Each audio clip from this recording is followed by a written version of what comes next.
messieurs, chers amis, bienvenue donc aux nouveaux entretiens de la revue Poésie. Et aujourd'hui, donc, le thème de ces entretiens est le suivant: art, au pluriel, matériaux, poésie.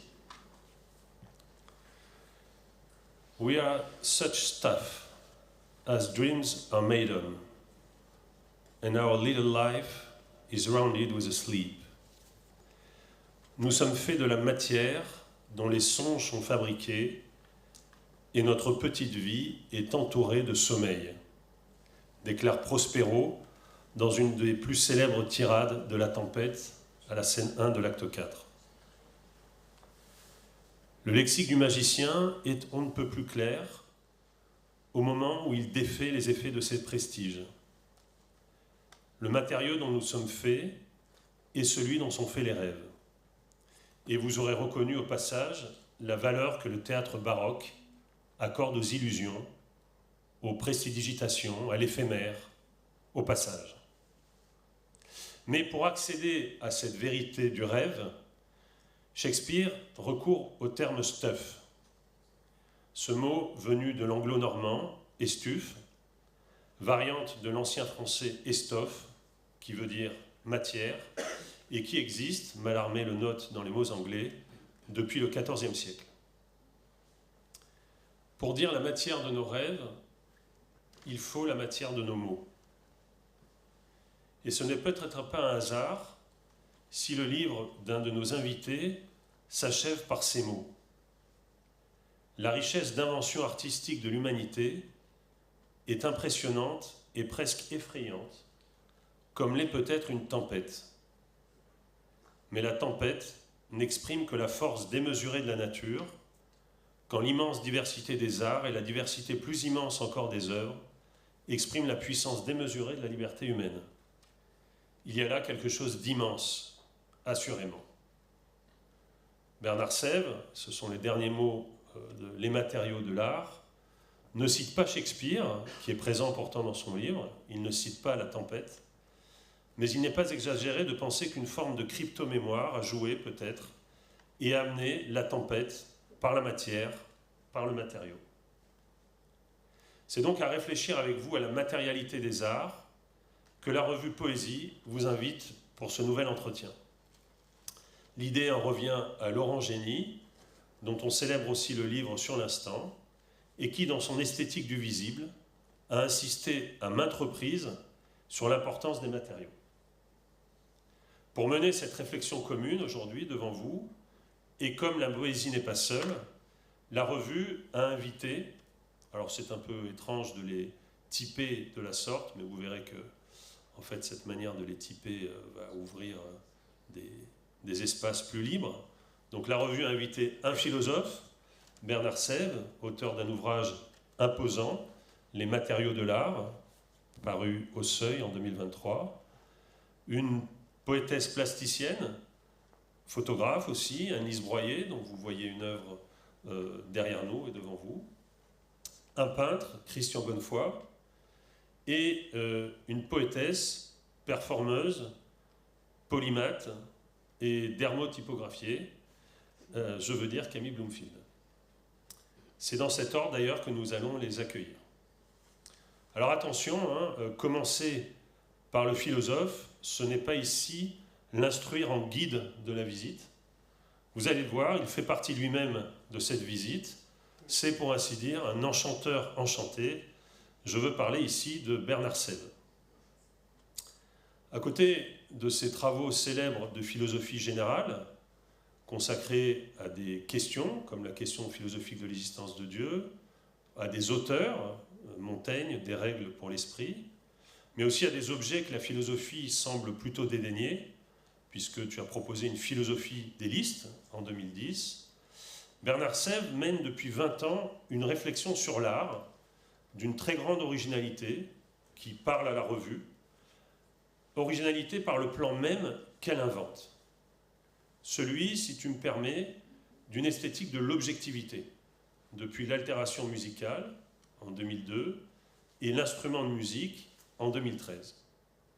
Cette réflexion, qui semble annuler la différence des esthétiques spéculatives et des esthétiques pragmatiques, dépasse aussi, me semble-t-il, le clivage du spirituel et du matériel, et culmine dans ce livre très important qu'est Les matériaux de l'art. C'est l'importance de ce livre qui nous a conduits à t'inviter aujourd'hui. Si le livre compte, c'est parce qu'il nous invite à un changement de paradigme. Quelles que soient en effet nos options philosophiques et esthétiques, et vous en avez toutes et tous, vous êtes, nous sommes tous, même si ça ne va pas vous plaire, tant pis pour vous, hegeliennes ou hegeliens. Car vous pensez toutes et tous avec Hegel, et vous n'avez pas tort, que, je le cite, alors ça ne veut pas dire que c'est quelque chose que vous formulez quotidiennement dans votre salle de bain, ou ailleurs, mais ça veut dire que c'est quelque chose à quoi vous croyez.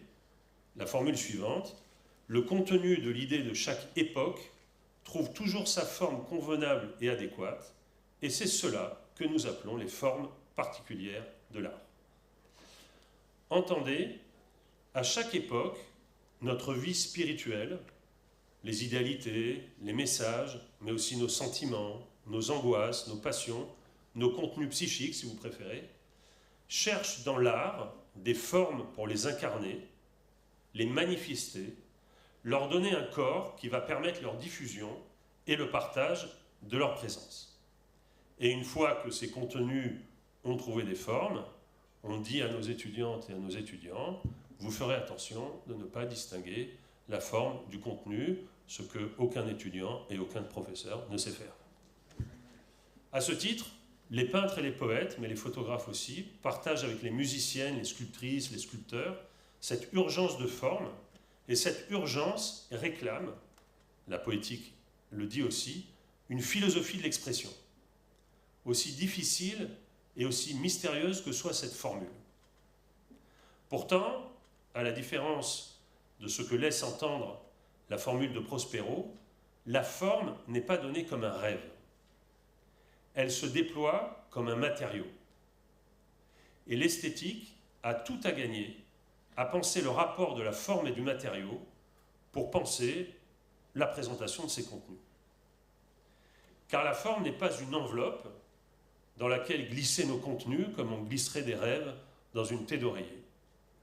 Elle se donne dans des matériaux, et il faut donc, et c'est la bascule remarquable à laquelle nous invite le livre de Bernard, se tourner vers les matériaux de l'art. S'inspirant de Thomas Munro, Sèvres propose la description suivante, la plus générale possible. L'artiste prend un matériau dans un certain état et le laisse dans un autre état. Cet autre état du matériau, c'est l'œuvre.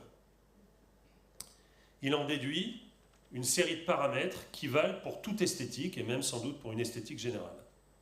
Pour qu'il y ait œuvre, il faut donc articuler des matériaux, des outils, des corps et des collaborations. C'est cette articulation qui permet à l'œuvre d'être conçue et fabriquée. À quoi s'ajoutent deux autres critères, la présentation de l'œuvre, sa conservation et sa restauration, mais aussi ses usages seconds, les réemplois, comme tu le dis, quels qu'ils soient. Cet hexagone de paramètres, donc 6, est différentiel. On peut citer d'ailleurs Bernard Sèvres qui sollicite ici le poème. Je cite la page 15. Nos 6 paramètres visent moins à rapprocher les arts qu'à les éloigner pour pouvoir en confronter les logiques et les singularités. Ces paramètres concernent tous les arts, mais dans des proportions différentes. C'est cette différence de proportion qui est instructive. Soit les deux exemples extrêmes déjà évoqués, la poésie et le cinéma. Tout les oppose. Le matériau, la poésie semble n'en mobiliser qu'un, le langage. Le cinéma en mobilise un très grand nombre. Le langage, les lieux de tournage, les corps des comédiens, les décors, les accessoires, les objets, le scénario, la musique, les lumières, les images, les textes, etc. Les outils d'atelier, le poète s'en passe, il peut composer dans sa tête. La poésie n'est pas nécessairement écrite, ou un simple crayon lui suffit. Le cinéma mobilise un matériel technique considérable, caméra, projecteur, appareil de matériel technique de prise de son, véhicules, machines diverses. Le corps, le poète, à la limite, pourrait n'avoir pas de corps. Je dis bien, c'est toi qui dis ça, à la limite. Le cinéma demande des centaines d'artistes, de techniciens, de figurants, de collaborateurs. Hein. En effet, dans les génériques de recueils de poèmes, généralement, il y a une personne. Les collaborations, le poète travaille seul. Mais on pourrait s'amuser à faire des génériques plus riches. Le poète travaille seul. Le cinéma n'existe que par le travail de centaines de personnes. Tout oppose ces deux arts, mais chacun des deux peut pourtant prétendre représenter un paradigme de l'art. Cet hexagone de critères repose sur des décisions philosophiques très hautement revendiquées au début du livre, sur lesquelles j'aimerais commencer par t'interroger. D'abord, le primat de ce que tu appelles l'artisticité sur l'art, et ensuite l'ancrage de la réflexion dans le travail des artistes plutôt que dans une doctrine philosophique préalable. Donc j'aimerais t'interroger sur ces deux décisions, l'artisticité plutôt que l'art, pardon, et le travail effectif des artistes, pardon encore, plutôt que la doctrine philosophique préalable. Tu veux bien ? Je veux bien. Merci, bonjour à toutes et à tous d'être présents, à la Revue Poésie et à Martin de m'avoir invité. C'est effectivement une décision philosophique qui est inscrite dans une histoire de la pensée contemporaine et dans ma propre histoire. J'ai beaucoup de collègues qui s'intéressent aux critères de détermination et de délimitation entre l'art et le non-art. Il y en a qui sont un peu obsédés d'ailleurs par cette question, comment est-ce qu'on va prouver que telle chose est de l'art et pas de l'art ? Bon. C'est une question qui m'a beaucoup intéressé, on appelle ça l'ontologie de l'œuvre d'art, quels sont les critères qui permettent à coup sûr de déterminer, bon voilà, Arthur Danto notamment, mais beaucoup d'autres avec lui et après lui, se sont spécialisés dans cette question. Et à un moment, je me suis dit que cette question n'avait pas d'intérêt. J'espère que je ne choque personne, mais je me suis dit, mais ça n'est pas important de savoir si ceci est de l'art et du non-art, d'autant que je connais peu d'objets qui soient totalement et à 100% de l'art, et peu d'objets qui en soient totalement dépourvu. À partir du moment où il y a une production humaine, il y a quelque chose, même un biface, il y a quelque chose qui dépasse la simple utilité. Et la lumière pour moi, c'était lire Howard Baker, le sociologue, Les mondes de l'art, quand il dit, mais alors il ne s'y arrête pas du tout. Pour moi, ça arrive, vous savez, dans les livres. Hein. Il y a une phrase que l'auteur écrit un peu comme ça et que le lecteur, d'un seul coup, prend pour une lumière magnifique. Et Howard Baker dit qu'il vaut mieux remplacer la discontinuité art-non-art par une continuité. Il dit ça mieux, mais enfin c'est l'idée. Et la continuité de l'artisticité. Mais je me suis dit, mais c'est exactement ce que je commençais à penser. Il me donne les mots pour le dire. Et donc pour conclure cette première réponse, je pense qu'il y a des taux d'artisticité, on ne peut pas naturellement les calculer. Bon, mais il peut y avoir dans un match de foot entre le PSG et l'OM, je sais pas moi, une minute de magie artistique, un rebond, une tête, une passe, un joueur qui sacrifie un but qui pourrait peut-être marquer, mais parce qu'il pense que l'autre va mieux le marquer que lui, et bon, il y a une improvisation collective extraordinaire, bon, voilà, et puis on peut penser que peut-être dans l'art de la fugue de Jean-Sébastien Bach, il n'y a pas beaucoup de baisse de tension artistique. Voilà, hein, bon, c'est pour prendre des exemples faciles et extrêmes. Hein. Bon. Efficace. Pardon ? C'est efficace. Voilà. Voilà pour la question de l'artisticité. Alors bien sûr, l'artisticité, ça suppose, il y a le mot art dedans, hein, donc il faut bien avoir une certaine conception de l'art, mais je m'en tiens à quelque chose d'absolument minimal, non polémique et sans prétention du tout. Hein. Il y a art quand un artiste s'empare d'un matériau, qu'il soit matériel ou immatériel. Matériau immatériel, c'est par exemple un thème musical ou un fait divers qui va servir de scénario dramatique, hein, et il lui fait subir des opérations, pas forcément des transformations. Présenter un galet trouvé sur la plage, c'est déjà une manière de le rendre œuvre d'art, le seul fait qu'il a été choisi et présenté. Bon, ou la mise côte à côte dans une installation. Bref, des opérations. Voilà. Et à partir du moment où il y a ça, il y a plus ou moins d'artisticité. Alors ta deuxième question, je l'ai oubliée. Tant pis pour toi. C'était la question justement de la manière dont tu procèdes, c'est-à-dire tu ne procèdes pas depuis une philosophie de l'art préalable qui irait vers des objets, mais tu réfléchis à partir des pratiques artistiques pour délivrer une philosophie de l'art justement.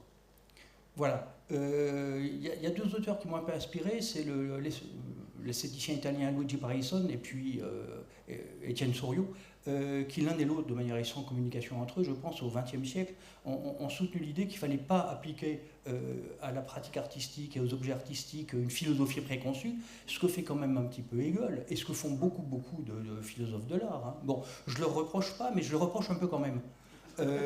Parce que les œuvres ou les performances, quand je dis œuvre c'est au sens le plus large du terme, les œuvres, les performances sont toujours transformées en illustration. Or pour moi l'artiste il invente, s'il n'y aurait pas de philosophie de l'art, s'il n'y avait pas d'œuvre d'art, il n'y aurait pas d'œuvre d'art, s'il n'y avait pas des artistes. L'artiste est toujours en tête, ça ne veut pas dire qu'il comprend tout ce qu'il fait, loin de là, mais il est toujours d'abord, et le philosophe ou le sociologue ou l'historien arrive ensuite. Et il y a plus dans une œuvre d'art, à mon avis, que ce qu'elle peut illustrer d'une théorie philosophique disponible. Et donc, je m'intéresse aux matériaux, aux techniques. Il y a des arts que je connais mieux que d'autres, naturellement, mais j'aime beaucoup parler avec les techniciens, avec les luthiers, avec les instrumentistes, avec les gens qui fabriquent des outils et qui savent s'en servir, ce que moi je ne sais pas forcément faire, parce que c'est là que s'élabore l'œuvre. À l'arrivée. Alors bien sûr, le philosophe garde le droit d'avoir des concepts, des thèses qu'il argumente, etc. Mais il faut que ce soit ancré, à mon avis, dans un certain rapport à l'objet. Moi, j'aimerais te poser une question sur la notion de matériau. Oui. D'abord sur son caractère contemporain. Il y a eu une époque où on a beaucoup parlé des immatériaux.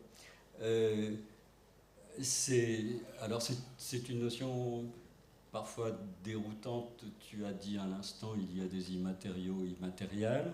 Des matériaux immatériels. Oui, des matériaux, pardon, des matériaux immatériels. Oui. Et dans ton livre, d'ailleurs, tu évoques un cas limite qui est celui de la musique numérique, où tu te poses la question de savoir si on a encore affaire à des matériaux. Donc, j'aimerais peut-être que tu précises la notion, peut-être que tu dises aussi pourquoi tu as préféré matériaux à matière. Et puis, j'aurais une deuxième question. Ce qui m'a beaucoup intéressé dans ton livre, c'est la façon dont tu définissais le matériau par deux caractéristiques, la plasticité et la résistance. Et je me demandais si ça ne donnait pas une image trop inerte ou passive en fait, du matériau, dans la mesure où pour beaucoup d'artistes, il me semble qu'il a une vocation de rebond, on pourrait dire, que c'est une matrice d'invention et pas seulement de résistance. Enfin, c'est pas seulement qu'il prend la forme, que par l'opération qu'on lui donne, il prend la forme qu'on veut, mais c'est aussi qu'il répond. Et que d'une certaine façon, le processus de l'œuvre d'art, c'est un processus de dialogue, en fait, incessant, entre des propositions d'opération et des résistances qui sont aussi des réponses. Merci Laurent pour tes deux questions. Alors la première, pourquoi j'ai préféré le mot matériau au mot matière? Parce que le mot matière, il n'est jamais tout seul. Il a toujours comme son ombre la forme. Et dans le couple matière-forme, c'est toujours la forme qui gagne. On a beau tourner les choses autant qu'on voudra, Aristote a marqué de sa poigne vigoureuse le couple matière et forme, Hegel a confirmé ça, et la matière est finalement toujours au service de la forme, et la forme est toujours ce qui arrive à l'emporter plus ou moins sur le matériau est toujours du côté de la résistance de l'inertie, au mauvais sens du terme. Et je trouve ça très fâcheux, parce que dans l'histoire des arts, et pas seulement des arts contemporains, hein, dans l'histoire des arts, il arrive très souvent que les artistes s'intéressent plus aux matériaux, alors disons à la matière, pour garder une dernière seconde ce mot, qu'à la forme. Et parfois la forme est un prétexte pour faire saisir le matériau, pour faire vibrer le matériau. Pensons à Lucio Fontana par exemple, qui dans les années 60 lacère les toiles, au sens matériel du terme. Hein. Bon, d'une certaine manière, la toile qui est le support de la peinture l'intéresse presque plus que ce qu'il va mettre dessus, puisqu'il lacère. Et dans la musique, il arrive très souvent, c'est notamment le cas dans la musique baroque, que le musicien écrive des notes qui sont, on trouve ça chez Bach, des notes très graves à l'orgue, un bourdon de 32, des notes très graves qu'on entend comme un bourdonnement comme ça. Alors elle est légitime du point de vue de la musique de son temps parce qu'elle est écrite sur la partition, donc il n'y a rien à dire, mais en réalité, on ne l'entend pas comme une véritable note, on l'entend comme une espèce de bruit de fond, et il adore ça, il le fait exprès. Ou alors des trilles à n'en plus finir, comme chez Scarlatti, ou des... et là, on a l'impression, Michel Chion dit ça très bien, il y a un désir de bruit. Et ce désir de bruit, il se légitime parce que c'est écrit, mais enfin, c'est le bruit qui compte et pas la forme. Voilà. Donc je trouve que beaucoup d'artistes, il y a des tas d'autres exemples, hein, mais beaucoup d'artistes aiment la forme, voient dans le matériau le support possible d'une forme, et ça m'amène à ta deuxième question, mais ils aiment aussi parfois le matériau sur lui-même, ils se disent qu'est-ce que je vais bien pouvoir trouver pour faire valoir ce matériau me plaît, il me parle, et j'ai envie de le mettre en avant, mais quelle légitimation artistique je vais bien pouvoir trouver pour justifier ce choix. Voilà. Alors la deuxième question, oui, alors je serais un peu ennuyé si on pensait que le couple plasticité-résistance, qui est ça vient de la matériologie et de la physique, hein, je serais ennuyé si on pensait qu'il y avait une inertie du matériau. Alors c'est vrai que la ligne de crête ici n'est pas très facile à suivre, à bien tracer, pardon. Il y a un auteur qu'on lit beaucoup maintenant qui s'appelle Tim Ingold, qui a défendu l'idée qu'au fond, les matériaux d'eux-mêmes s'acheminaient vers l'œuvre d'art et que d'une certaine façon, je caricature un peu, hein, c'est plus subtil, mais que d'une certaine façon, l'artiste était celui qui entend l'appel du matériau et qui le mène là où il voudrait avoir. Et les gens tendent eux-mêmes à devenir panier d'osier. Bon, c'est un exemple qui prend. Hein. Il y a du vrai là-dedans. Je résiste un peu, mais il y a du vrai. Et je pense que le matériau peut être une source d'amour, d'inspiration, de désir chez l'artiste. De ce point de vue-là, il n'est pas du tout inerte. Et il répond, en effet. Je suis entièrement d'accord. Quand je parle de plasticité-résistance, sa résistance, elle peut être une résistance active. C'est pas seulement une inertie au sens usuel du terme. C'est que le matériau répond parfois en allant plus loin que ce que l'artiste avait en tête. Parfois, il fait la mauvaise tête et il ne fait pas ce qu'on lui demandait de faire. Oui, dans la construction du livre, hein, après avoir étudié les matériaux et avoir en effet défait, grâce aux matériaux, le couple matière-forme, hein, qui est quand même un coup de force du livre, et de dire que finalement la question de l'artisticité, ce n'est pas, excuse-moi de le caricaturer, le formalisme, mais le matérialisme, c'est bien ça qu'il s'agit de dire. Tu en viens à des considérations qui concernent la technique, le corps, les collaborations et les coopérations. Et une question que je voulais te poser, et je pense que beaucoup d'entre vous se la sont posées en t'écoutant, c'est la question du langage. Parce qu'évidemment, le poème est très présent dans le livre, hein, il est présent pratiquement à tous les niveaux des 6 critères même, hein, et de manière très instruite, très attentive et très savante souvent, et inspirée. Hein. On voit que tu es un lecteur de poésie. Je pense par exemple au grand développement que tu consacres à la question de la collaboration entre poésie et musique, et à l'indifférence des uns comme Goethe, à la résistance des autres comme Jules Renard, ou à l'enthousiasme, ou en tout cas à la conciliation bienveillante d'Aragon.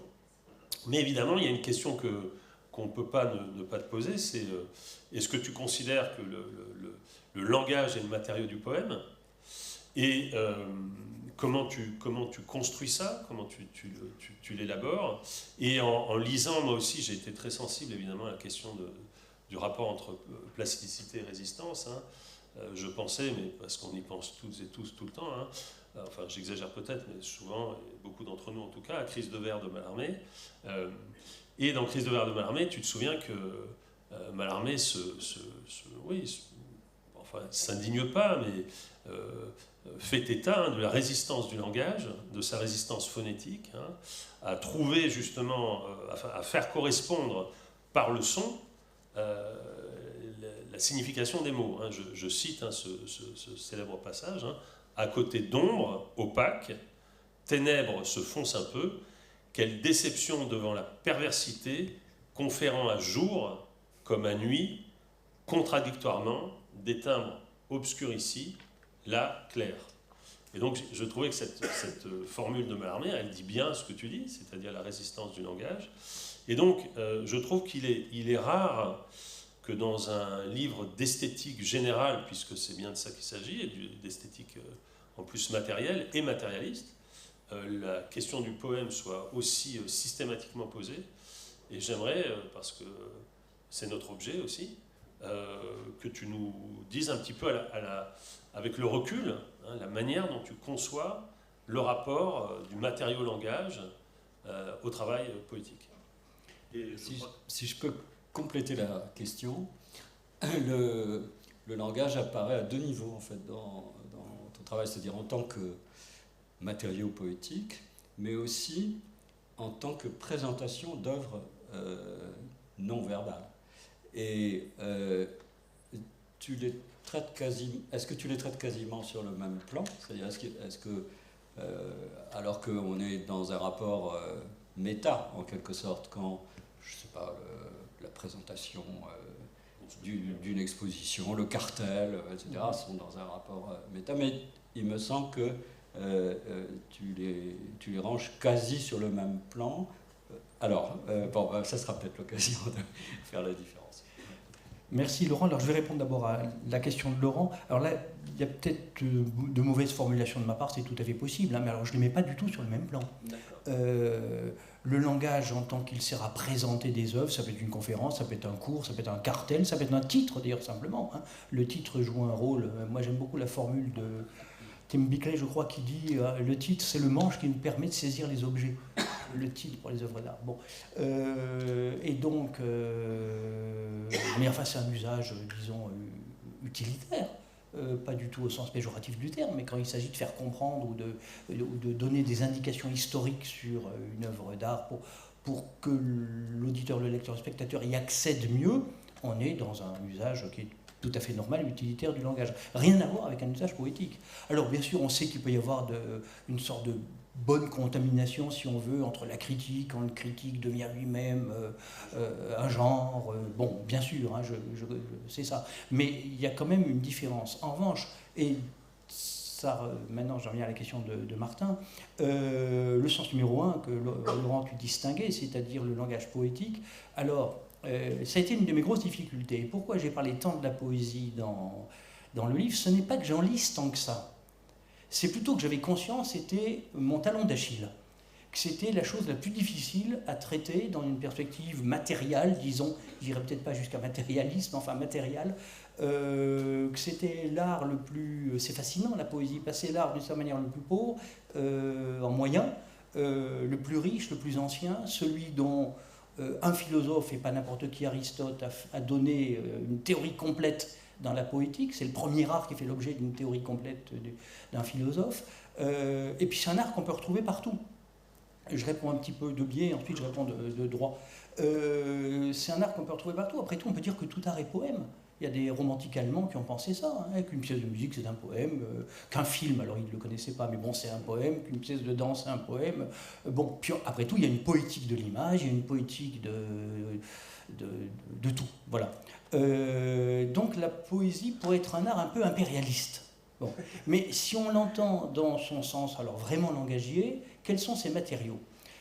Tu évoquais Hegel, Martin. Hegel a une position très bizarre. Hegel dit le matériau de la poésie, quand il dit poésie, il pense à poésie lyrique, poésie dramatique et poésie épique, hein, les trois formes classiques. Quand Hegel parle de la poésie, il dit son matériau, enfin il ne parle pas comme ça, mais sa matière, c'est l'imagination. Et il aboutit à cette idée totalement stupéfiante pour nous, on peut traduire n'importe quel poème dans n'importe quelle langue, ça n'a aucune importance. Bon, ça nous choque. Mais bon, il dit ça. Alors je ne suis pas d'accord avec lui. Et donc je ne crois pas qu'on soit si hegelien que ça, au moins sur ce point. Mais je pense que sur un point, il touche quelque chose. Le matériau de la poésie, ce n'est pas seulement la langue. C'est la langue, mais c'est aussi autre chose. Alors ensuite, il y a tellement de formes de poésie, il y a tellement de... Bon. Mais une poésie qui a un contenu... une poésie qu'on peut mettre en prose, en perdant tout naturellement, mais enfin qu'on peut traduire. C'est une poésie qui a un contenu imaginatif, qui peut avoir un contenu narratif, qui est donc une autre forme de matériau que la langue. Il y a la langue, mais il y a autre chose derrière. Parmi les pensées et les textes qui m'ont beaucoup marqué, il y a le livre de Patrick Chamoiseau, Écrire en pays dominé. Moi, je trouve que c'est un livre extraordinaire qui est paru il y a 30 ans chez Gallimard, qui est une réflexion sur le créole, sur l'écriture, l'histoire de l'écriture dans les Antilles et sur la façon de parler dans la langue du colonisateur en défaisant les pièges de la dite langue. Bon, et donc mélange de créole et de français. Pourquoi je dis ça? Parce que la langue, c'est aussi quelque chose dont le poète s'empare, et on peut dire Racine écrit en français, on peut dire Racine a construit sa langue avec très peu de mots finalement dans la langue française du XVIIe siècle. Et il y a la langue française du XVIIe siècle, puis il y a la langue de Racine. Bon, et de tout poète, on pourrait dire que Michel de Guy a sa langue, et tout poète a sa langue. Et d'une certaine manière, il construit dans la langue commune, non pas un idiolecte qui serait réservé à quelques happy few, mais il construit une langue qui est la sienne. Et ce qui est merveilleux, c'est qu'en même temps, tout le monde peut la comprendre. Et en même temps, il la... Voilà. Et donc, pour conclure, je ne veux pas être trop long, mais le matériau poétique, à mon avis, oui, c'est le langage, mais c'est aussi l'imagination, c'est aussi, parfois, le récit ou le quelque chose à dire. C'est le cas au théâtre souvent, c'est le cas... voilà. Je ne sais pas si j'ai bien répondu, mais je ne sais pas si je peux faire mieux.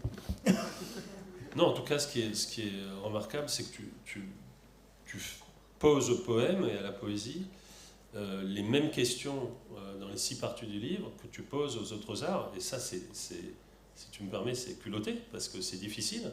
Hein, donc, quand il s'agit évidemment des techniques, on voit bien comment ça peut marcher. Quand il s'agit aussi des collaborations, des coopérations, mais quand tu vas travailler sur la question du corps du poète et de la performance, c'est déjà plus compliqué. Et puis quand tu évoques la question du matériau, ça l'est tout autant. Hein.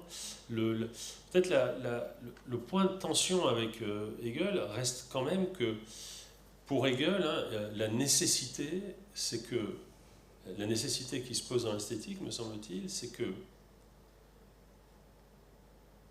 la nature langagière du poème fait que le poème est, de tous les arts, celui qui menace le plus la philosophie. Et donc, pour que cette menace disparaisse, et on peut dire d'ailleurs que dans l'esthétique, la poésie joue exactement le même rôle que pour Platon la rhétorique, c'est-à-dire que c'est vraiment la sœur ennemie, ou le frère ennemi, je ne sais pas comment dire. Mais cette menace est telle que Hegel doit absolument dire que le problème de la poésie, c'est sa matérialité. Et donc, ce qu'il dit de manière très explicite, hein, au moment d'introduire la question du poème, c'est que le poème, ça serait presque de la philosophie s'il n'y avait pas les images, donc l'imagination, et s'il n'y avait pas la sonorité des mots. Donc il dit, en fait, il suffit d'enlever les images et la sonorité, donc la matérialité phonétique et graphique du poème, pour obtenir de la philosophie, et ciao l'artiste. Et donc je trouve que cette liquidation, en fait, tu la retournes, parce que tu montres qu'en fait, si ce choix de Hegel, il est lié à son formalisme, alors que si on fait le choix inverse du matérialisme, en fait, on peut faire de la poésie, si j'ose dire, hein, l'avenir de la philosophie même. C'est-à-dire un lieu où, en fait, hein, serait assumé dans le poème à la fois les contenus imaginatifs, la matérialité phonétique et la matérialité graphique. Alors, je suis d'accord, sauf le... Oui. Oui. J'ai vu la montre, donc je réponds brièvement. Sauf la dernière conclusion, parce que je pense qu'en philosophie, il y a des argumentations, voilà. Bon, donc je ne crois pas que la poésie soit l'avenir de la philosophie, mais que Hegel ait voulu et senti le danger, je suis d'accord. La poésie, qui occupe quand même le quart de la totalité de l'esthétique, hein, de Hegel. Mais la poésie, c'est l'art de la sortie de l'art, puisqu'on est dans l'élément du langage, mais cet élément du langage est encore trop sonore, c'est bien pourquoi d'ailleurs on pense qu'on peut tout traduire, bon, et il s'agit de délivrer le mot de sa sonorité pour arriver à l'élément pur et immatériel du concept. Voilà. C'est ce que tu dis, hein, une dématérialisation progressive de l'esthétique. Oui. Alors, en effet, comme le temps aussi est une matière qu'il faut mesurer et qu'il passe, on ne cessera de s'adresser à toi pendant cette séance, mais on va passer, si tu le veux bien, au deuxième temps de notre argumentation, en redisant combien ce livre compte pour nous. Il compte aussi parce que la question du matériau est très présente, hein, je pense aux travaux de Jean-Patrice Courtois sur langage et documents, hein, sur la question de la matérialité aussi de ce que le monde nous offre, ou des poètes comme Dessignoribus. Et donc c'est vraiment un livre avec lequel on va continuer à faire de la poétique. Mais cet après-midi, on va aussi continuer à t'interroger. Et donc je me tourne vers Laurent maintenant pour le second temps de notre après-midi. Alors, je voudrais présenter Anne-Lise Broyer, qui se trouve à côté de moi, et qu'on a invité tout naturellement, si j'ose dire, à cette séance Art, Matériaux, Poésie, parce que depuis une vingtaine d'années, elle développe une œuvre qui se situe entre plusieurs arts, photo, dessin et littérature. Et la littérature, la lecture, tu dis, Anne-Lise, que c'est quelque chose qui est nécessaire au surgissement des images, ce qui il faut, je crois, tout à fait distinguer de quelque chose qui serait de l'ordre de l'illustration. Ce n'est pas du tout ce que tu fais, et tu évoques plutôt l'idée d'une traduction, qui est un terme cher à la revue Poésie et qui ne concerne pas seulement le rapport entre les langues, mais qui concerne aussi le rapport entre les arts. Donc, quelques mots sur tes travaux. Bon, littérairement, une référence qui a été majeure pour toi, c'est Georges Bataille. Il y a beaucoup de livres, de photographies et de textes qui ont été inspirés par lui. J'en cite quelques-uns. Au Roi du Bois en 2008, le Journal de l'Œil en 2019.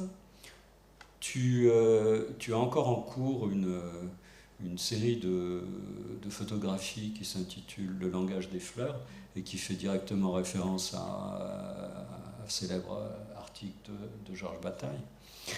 Mais tu as travaillé aussi avec et à partir d'autres écrivains, Pierre Michon, tu as fait un livre avec lui en 2012, Vermillon, le poète Bernard Noël aussi, et tout récemment, je crois que c'est ton dernier livre, Le temps est caché dans les plis d'une fleur, c'est avec Colette Filouz et Jean-Luc Germain. Ouais. Alors, je crois que ton travail pose cette question qui n'est ni celle de la rivalité des arts, ni d'un parangon, de la recherche d'un parangon entre les arts, et dit assez que pour toi, aucun art n'est seul. D'une certaine façon, tous se manquent et se complètent aussi. Et ils ont besoin les uns des autres. La nouveauté de ton travail, c'est d'introduire une relation qui a été relativement peu explorée entre littérature, poésie et photographie. Il y a toute une tradition de rapport entre poésie et peinture, évidemment, mais entre poésie et photographie, c'est moins évident. Et tu as proposé même l'expression littérature photographique pour associer très intimement les deux. Alors, j'aimerais te poser quelques questions.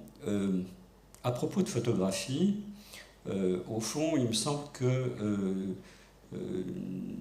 dès le départ, la photographie a été un art entre les arts, et je pense au titre du premier album photographique jamais conçu, celui de Talbot, qui s'intitulait The Pencil of Nature en 1844, et qui était donc déjà, en fait, dans l'invention même, dans le mot photographie, il y a évidemment graphie aussi.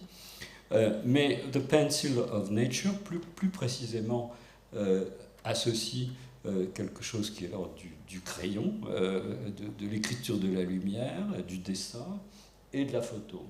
Et j'ai l'impression que d'une certaine façon, tu as pris au mot Talbot, puisque dans un certain nombre de tes travaux,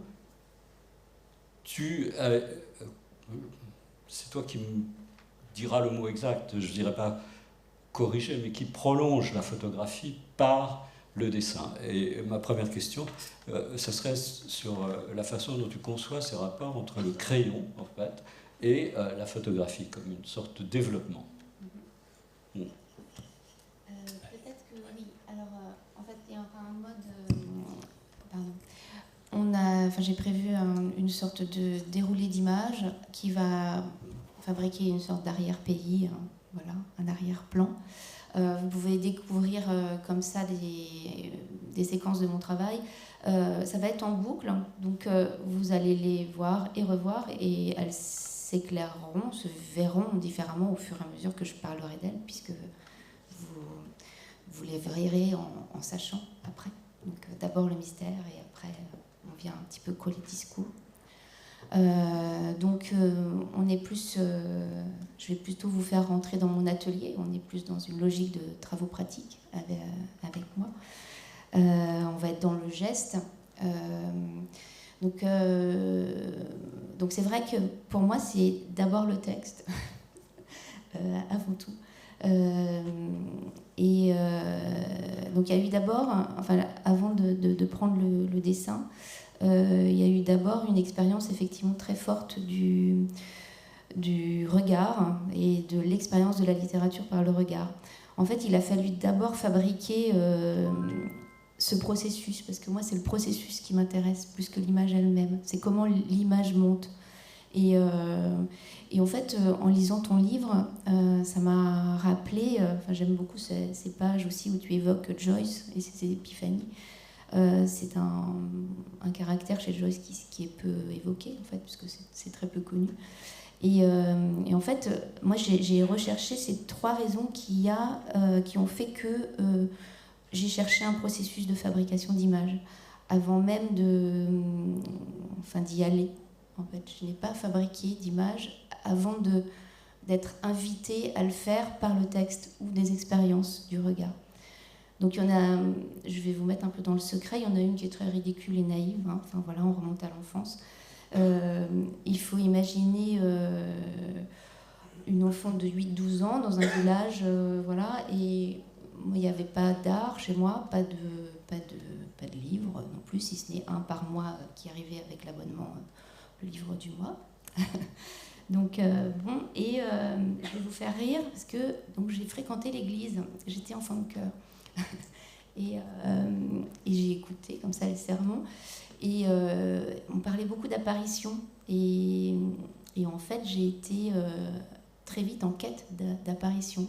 Je voulais voir des apparitions, je voulais que la Vierge m'apparaisse, et donc j'ai su qu'il fallait conditionner cette attente. En fait, les apparitions ça se faisait auprès d'âmes averties. Donc j'ai lu des biographies d'enfants saints, parce que je me suis dit c'était une méthode, je vais voir comme ça. Et évidemment c'est pas venu.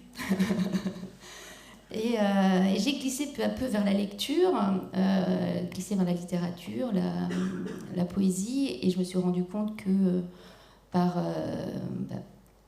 la lecture, le monde était décuplé et que les apparitions se transformaient en visions et qu'il y avait des images comme ça mentales. Et c'est ces images mentales qui m'ont amené à un désir d'image, qui était finalement un désir d'écriture sans doute. Et une troisième chose, c'était très fondateur, puisque je vous dis, j'ai pas eu d'expérience esthétique enfant, en fait. Donc c'est vraiment donc c'est dans une interdiction, parce qu'on me disait toujours ne touche pas, mais touche seulement avec les yeux. Et j'ai voulu des images comme ça qui avaient une surface qui aurait été un point de contact, comme un pot à pot presque, et qui viennent, avec une... je vais retrouver mon petit mot là, j'avais écrit un truc qui était bien, voilà. Et j'ai envisagé la surface de l'image comme un point de contact, une surface qui nous parle de la frontière entre le monde et soi.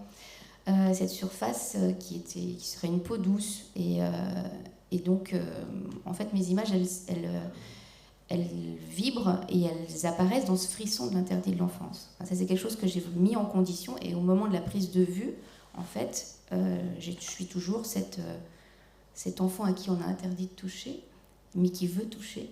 Et cet enfant qui a eu un désir d'apparition. Donc ça, c'est le point de départ du regard. Et après,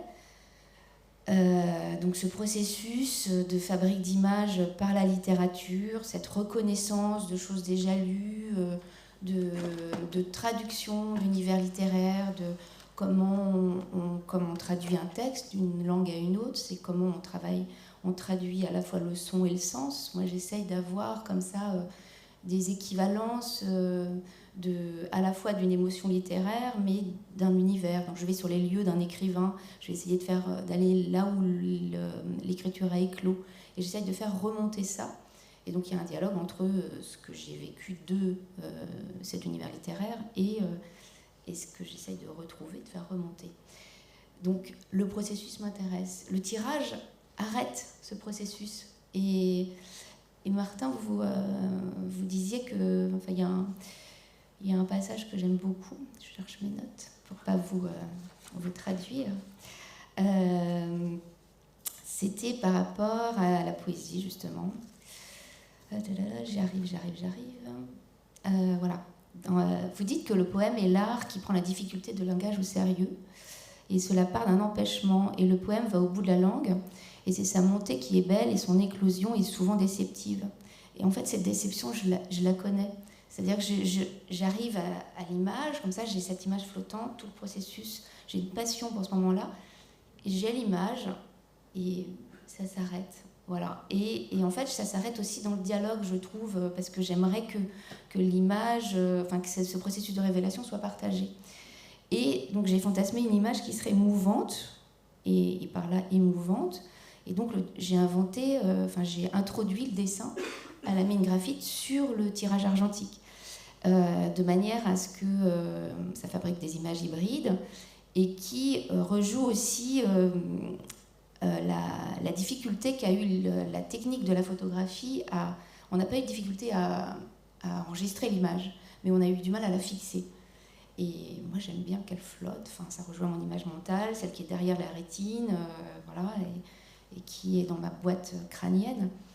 Et donc, en inventant une image comme ça qui joue par le truchement de regard et de la lumière qui vient s'accrocher, en fait, c'est le spectateur lui-même qui la révèle.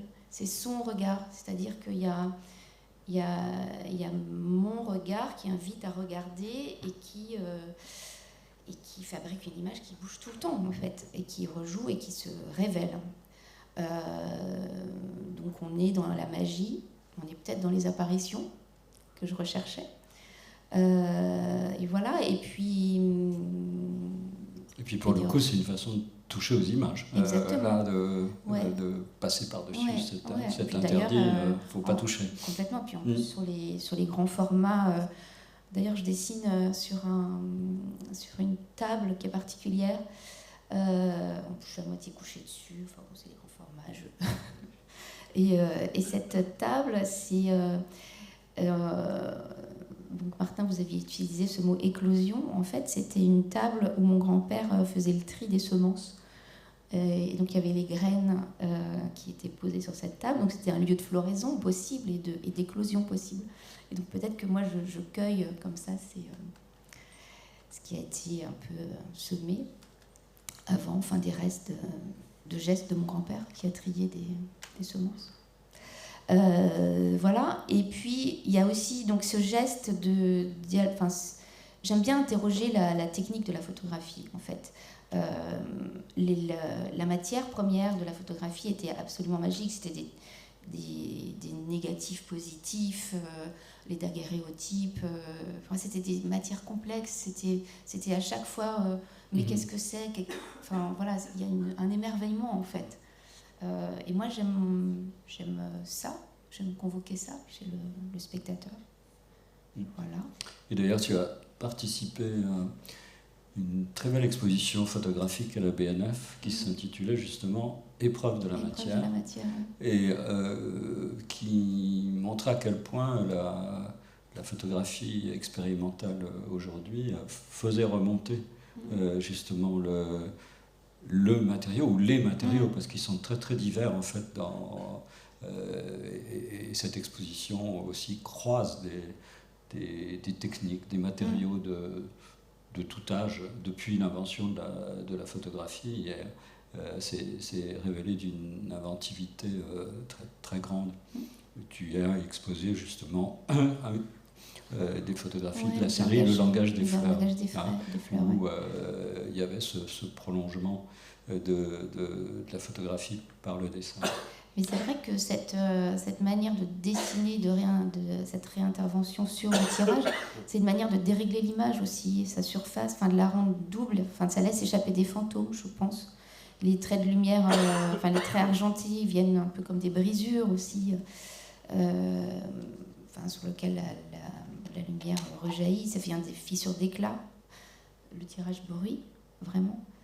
Et en fait, c'est aussi des œuvres qui réclament l'autre, qui réclament du spectateur et sa disponibilité. Ça fabrique un hors-temps, en fait. Et c'est finalement peut-être le présent du spectateur qui fait basculer cette œuvre dans le contemporain. Parce que moi, j'essaye de travailler dans des images qui sont, oui, très hors-temps. J'aime pas fixer une temporalité précise. Et donc, c'est des images qui cherchent à s'élargir dans un espace du nous, c'est-à-dire celui qui a regardé et celui qui les regarde. Oui. Plus récemment, je crois que tu as un travail en cours à partir très indirectement de Mallarmé, c'est-à-dire à partir d'un texte de Bernard Noël, La maladie du sens, qui évoque lui-même indirectement Mallarmé, puisqu'il met en scène imaginairement son épouse. Oui. Donc, ce qui m'intéresse, c'est que tu pars de ce qui est une superposition de voix, finalement, et de texte. Et il semble que ça t'ait amené à une nouvelle technique, parce que ça a coïncidé avec un passage à la gravure. Quel rapport, au fond, s'est établi pour toi entre ce travail sur Mallarmé et puis ce changement de technique? En fait, il y a deux choses. Dans cette logique de vouloir réinterroger aussi l'invention, la technique de la photographie, donc la photographie vient aussi de la gravure. Et moi, ça m'intéressait de faire le mouvement inverse, de revenir à rebours, par la gravure, revenir à la photographie. Et de réinterroger la photographie par le médium qui l'avait inventé aussi. Donc, de voir comment elle allait se retransformer en repositionnant les choses à l'envers. Mallarmé a collaboré beaucoup avec... il y a beaucoup de livres de gravure, donc ça me semblait évident. Il parle lui-même de creusement, du creusement du verre. Et donc moi j'ai voulu creuser aussi. Voilà, en plus j'ai été à ce moment-là où je commençais à avoir ces interrogations invitées par Cyril Noirejean à l'Urla, atelier où je peux développer parce que c'est très empirique, c'est une première, l'impression de gravure, de taille douce sur des tirages argentiques. On a beaucoup de problèmes techniques. Il faut un atelier qui soit à la hauteur de répondre à tout cet empirisme. Et donc avec Anne Carrick, qui est la taille doucière, on doit inventer des gestes en fait. On a aussi une résistance de la matière, comme Mallarmé, une encre qui se fixe mal. En plus, je la veux argentée, je complexifie, j'ai des grands formats. Bref, tout est compliqué. Mais pour la première fois aussi, j'ai pas voulu me confronter directement effectivement à l'œuvre de Mallarmé.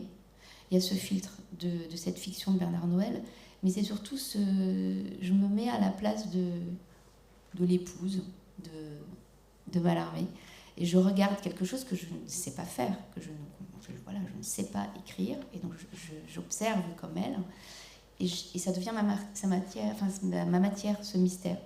Et donc, je place mon geste du côté du complexe de la difficulté, mais du complexe de celui qui ne sait pas. Et donc, j'ai aussi introduit des nouveaux gestes qui sont, disons, j'ai introduit le hasard, forcément. J'ai jeté des plaques de cuivre, vous avez pu en voir là, des plaques de cuivre dans la Seine, face à la maison de Mallarmé. Mallarmé avait un rapport très fort à l'eau. Il était navigateur, il avait fait construire une yole, il parle de sa voile comme une page d'écriture. Les mouvements d'eau que faisait son embarcation, il les appelle ses écritures d'eau. Donc voilà, donc j'ai mis ces plaques dans la Seine qui sont gravées par le remous, par le lit de la rivière, et donc, écriture aléatoire que j'utilise et qui devient aussi une grammaire de forme pour moi, que j'associe, que je recoupe, je compose des éventails avec cette matière-là. Je l'associe avec le motif de la voile qui revient. Tout ça est mêlé avec on est précisément là en train on voit travailler. C'est une série qui est en cours. Là, je vous mets c'est dans l'atelier. C'est assez fragilisant pour moi parce que je ne maîtrise pas encore ma série. Donc, vous êtes dans l'atelier. Mais là, voilà les plaques qui étaient là et que j'ai recueillies après. Et voilà, ça convoque le lieu aussi, évidemment. Rien n'aura eu lieu que le lieu, puisque je photographie chez Mallarmé, je vais aller photographier chez Berthe Morisot. Il y a un poème qui m'a beaucoup inspiré qui s'appelle Le Nénuphar blanc, où il remonte la rivière aussi, qui était aussi un projet de poésie et gravure avec Berthe Morisot, qui n'a pas eu lieu. Donc peut-être que je le prends ça comme une carte blanche. Voilà. Donc il me semble en fait que si on pense effectivement ce rapport entre littérature et puis divers gestes plastiques, c'est aussi la recherche de gestes qui sont métaphoriques d'une certaine façon, creusés par exemple. Oui. Donc c'est là que on peut comprendre le sens de traduction, quand tu parles de traduction. Oui. Donc des sortes d'équivalents métaphoriques, mais qui ne sont pas de l'ordre de l'illustration. Oui, vraiment, mais puis en plus, chaque série, vous avez pu le voir là dans le déroulé, elles ont des couleurs très différentes. J'introduis parfois la couleur, elle vient apporter une nuance chromatique, mais presque au sens musical, comme un bémol. Voilà. Elle vient dialoguer avec le noir et blanc. Le noir et blanc très profond, le noir très profond vient parfois devenir une grisaille. Pour la série autour de la Méditerranée, où là je voulais une infinie douceur et rejoindre le plein soleil et la poussière en fait des pays que je traverse. Donc c'est à chaque fois trouver, je pense, vous qui traduisez, on s'attache à avoir, on module sa langue en fonction de l'univers dont on s'empare en fait, pour donner l'équivalence. Une dernière question. Tout ton art me semble marqué par une certaine discrétion, une retenue. Tu dis quelque part que tu veux t'abstenir je cite, des bavures de l'expressivité et de la narrativité. Et j'associe librement à partir de Mallarmé. Mallarmé qui dit « La nature est complète, on n'y ajoutera pas ». Et il me semble que pour toi, d'une certaine façon, l'art est complet, on y ajoute, non pas en produisant d'autres œuvres, mais plutôt dans un ensemble de gestes qui sont des gestes de soulignement, de développement, c'est-à-dire que tu te situes dans une sorte d'espace interstitiel, mais où il y a encore beaucoup à faire pour continuer en fait à faire vivre les œuvres, à les développer. Hein. Ça serait le caractère presque photographique. Alors je ne sais pas si je me trompe dans cette lecture. Non, c'est assez juste. Disons que peut-être que je travaille entre les lignes, je déplace, je fais référence, je fais révérence. Après, je tiens un outillage ultra modeste, c'est-à-dire que c'est une focale qui se limite à 50 mm, donc ça ne déforme pas. Ce qui veut dire que pour les portraits que je fais, je suis aussi un maître des gens que je photographie. Donc on s'approche, donc le corps, il y a une idée d'engagement qui est très forte, c'est un corps entier qui est bousculé, qui vient dans le motif. Le crayon, alors évidemment la gravure nécessite plus de matériel, un accompagnement, mais sinon c'est ça qui vient intervenir, c'est la main et ça. Et sinon, quand je viens photographier, quand je suis en face à face pour des portraits, voilà, je viens avec simplement une prothèse qui est comme une lunette sur l'œil, c'est pas voyant. Je suis aussi fragilisée que celui que je photographie. Mais en fait, il y a quelque chose ça me fait penser à Gide dans Incidence.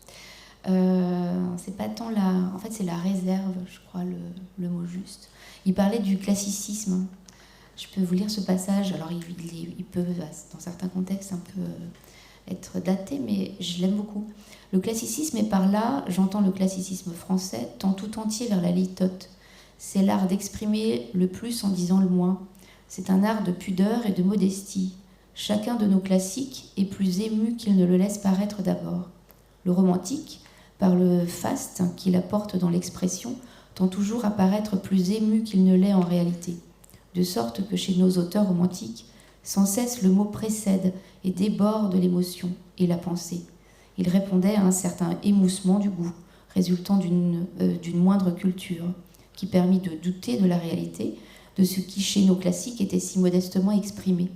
Faute de savoir les pénétrer et les entendre à demi-mot, nos classiques, dès lors, parurent froids, et l'on tint pour défaut leur qualité la plus exquise, la réserve. En fait, je crois que je me place là.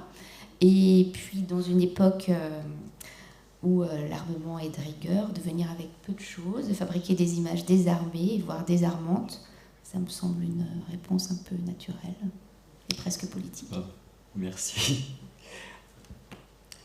Alors, je vais passer à notre invité suivant, mais ce sera in absentia. Il s'agit du peintre Christian Bonnefoy. Nous l'avions invité à participer à cette séance à l'occasion de la publication importante d'un traité de peinture en 2 volumes qu'il a publié à la part de l'Œil. Malheureusement, pour des raisons de santé, Christian Bonnefoy n'a pas pu venir, mais il nous a envoyé une vidéo en réponse à 2 questions que je lui posais.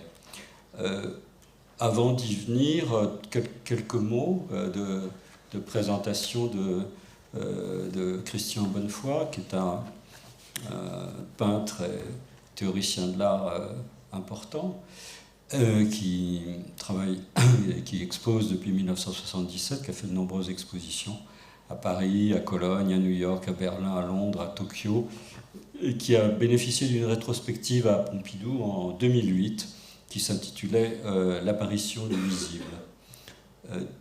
Beaucoup plus récemment, là, au mois d'avril, en fait, il a présenté une double exposition à la galerie Pozzi, en face de Beaubourg, et à la Villa Rémige. Alors, qui est Christian Bonnefoy? C'est un peintre peu classable, enfin, ou plutôt il faut l'arracher à des classes où on aurait tendance à le mettre. Il est issus du minimalisme et de support surface, mais c'est des mouvements avec lesquels il a été très tôt en rupture. Les inspirations majeures pour lui sont à chercher du côté de Matisse et de Picasso, pour des raisons peut-être plus pour certains gestes, pour l'invention de gestes picturaux, plus que pour leur œuvre à proprement parler. Chez Matisse, le découpage, qui est quelque chose qu'il a beaucoup repris dans ses toiles, souvent faites de superposition. L'épinglage, et le collage, ce sont des gestes qu'il considère comme fondamentaux et qu'il a repris à Picasso. Mais il y a aussi dans son œuvre une liberté d'invention, une force visuelle qui témoigne aussi de ce rapport à ces grands artistes. Christian Bonnefoy affirme la peinture à un moment où le happening a décrété la fin du tableau. Il en parlera d'ailleurs, il en parle dans son entretien. Et il a maintenu sa préoccupation du tableau avec beaucoup de radicalité, mais en transformant en même temps la notion de tableau.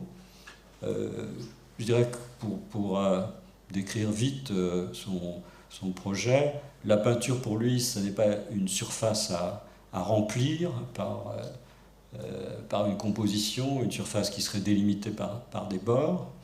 En gros, c'est l'idéal albertien, d'ailleurs. Donc son traité de peinture est d'une certaine façon un anti-de pictura d'Alberti. Le tableau, c'est plutôt l'invention d'un lieu pictural qu'il construit par les moyens de la peinture, et un lieu qui n'est pas donné a priori. Les raisons pour lesquelles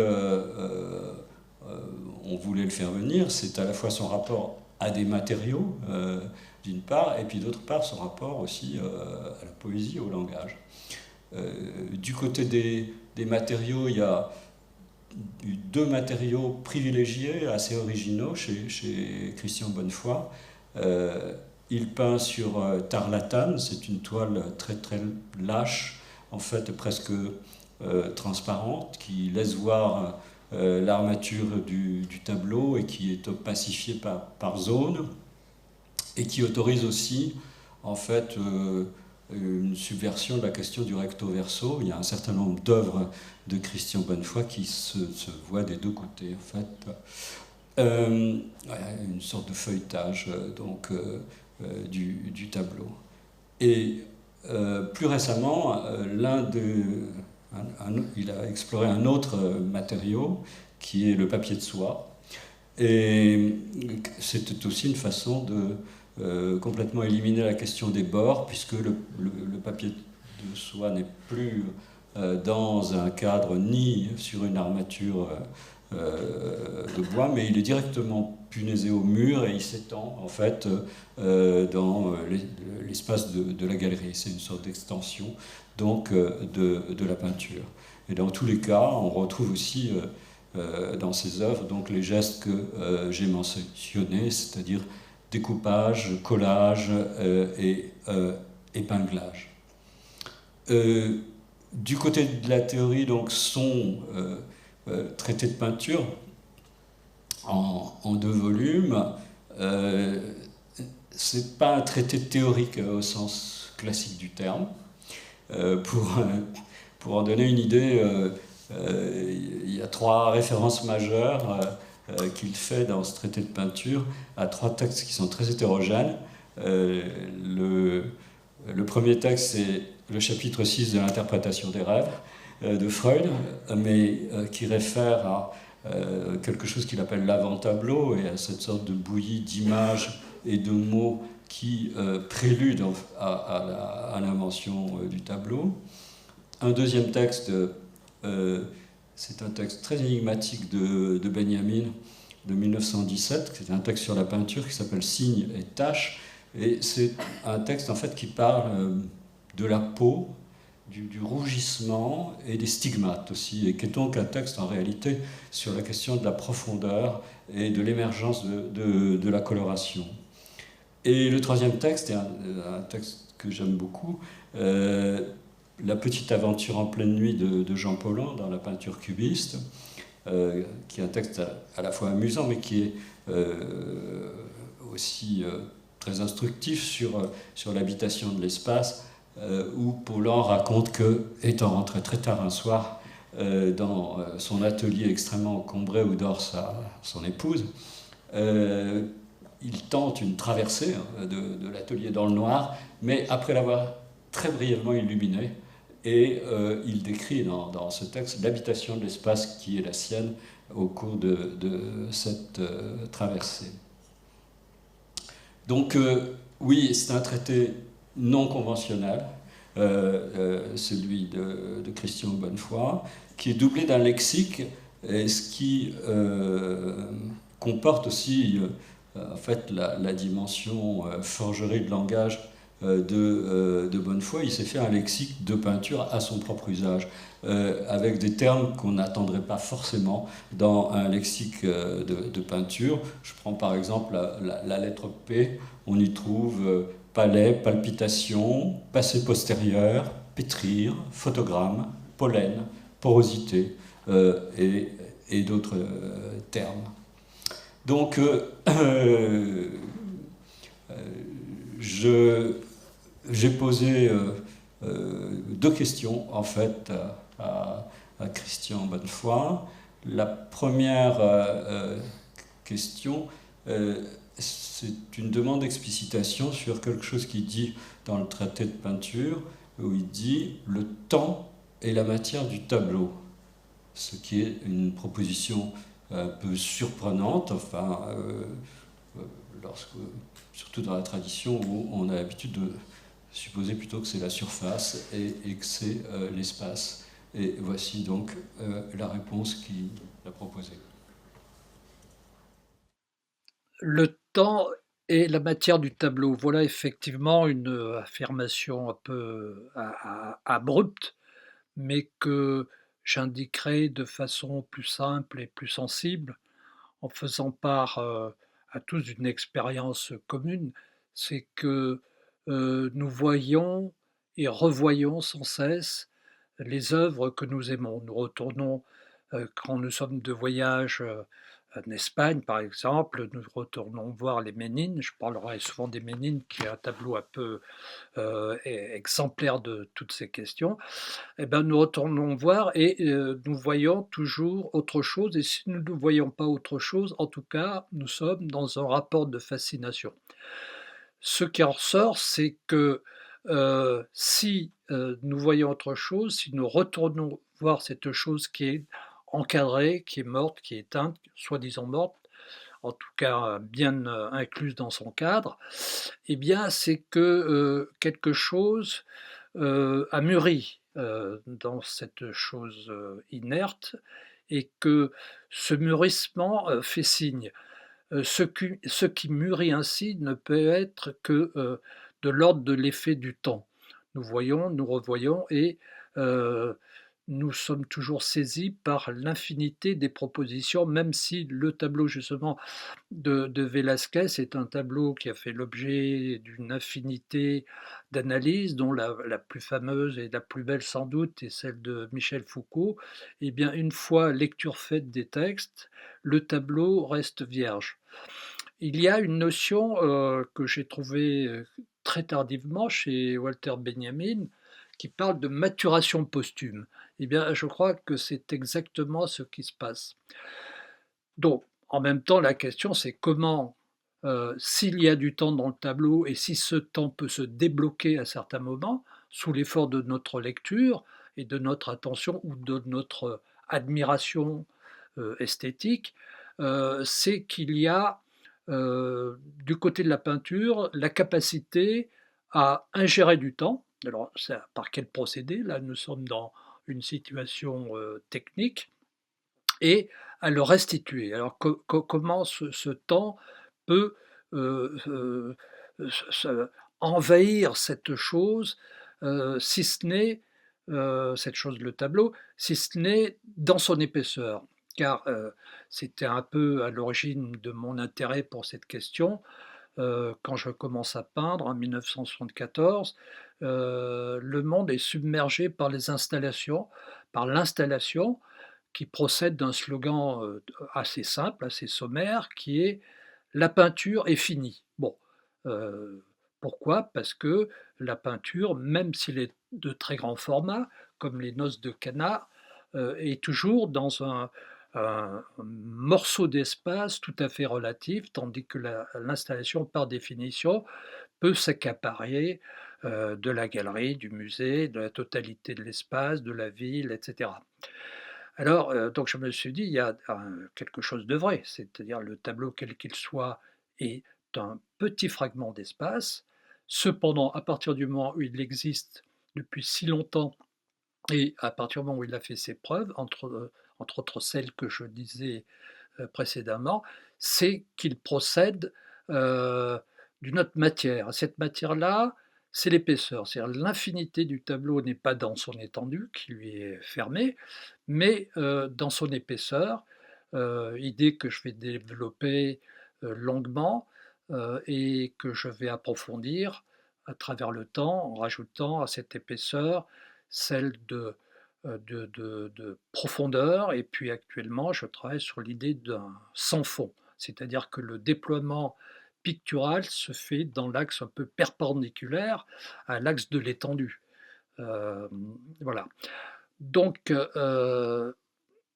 ceci aussi, ta question aussi se précise avec les notions que j'ai mis en avant très tôt, hein, c'est en 1974 aussi, à l'occasion d'un entretien avec Jean Clé et Yvan Limbois dans la revue Macula, où je mets en fait au point toutes ces notions qui me tiennent à cœur depuis toujours et que j'ai réunies enfin dans un lexique, hein, un traité de peinture et lexique. Alors, quelle est cette épaisseur qui est la condition d'une conversion de l'espace en temporalité? Eh bien, il faut imaginer que la peinture est le dépôt de couches sur des couches, etc. Et ça qui fonctionne comme une mémoire. L'épaisseur est une mémoire. Elle a les deux aspects de la mémoire, c'est-à-dire celle d'avoir un étagement de couches successives, chronologiques. Ça, c'est la mémoire de la remémoration, se souvenir de ce qu'on a fait hier, par exemple, etc.